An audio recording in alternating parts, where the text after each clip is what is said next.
When it comes to investment fees and transparency, there's been a lot of talk of what investors can expect to see over the next year from their investment firms.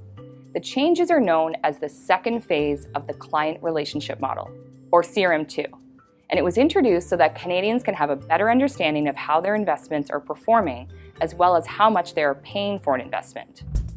The changes are slowly being rolled out over a 3-year span. But like many regulatory changes, these can be very technical and very confusing.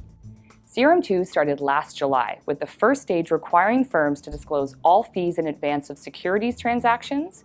As well, firms will also have to provide a general explanation of investment benchmarks.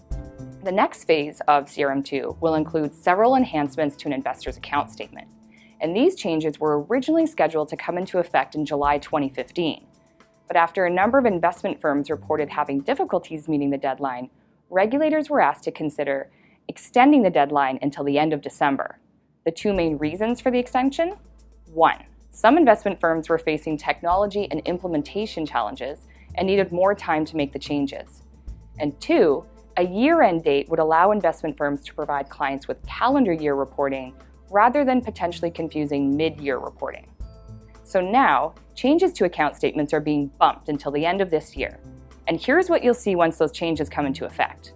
You'll now see a book cost or original cost of each security. There'll be a market value definition, an opening balance, an indication of whether the security is subject to a deferred sales charge, an indication of whether the product is covered by an investor protection fund, the name of the party that holds or controls each investment, and a description of how it is held. The change in the deadline doesn't affect the date of when investors will be seeing the new disclosure on fees and performance.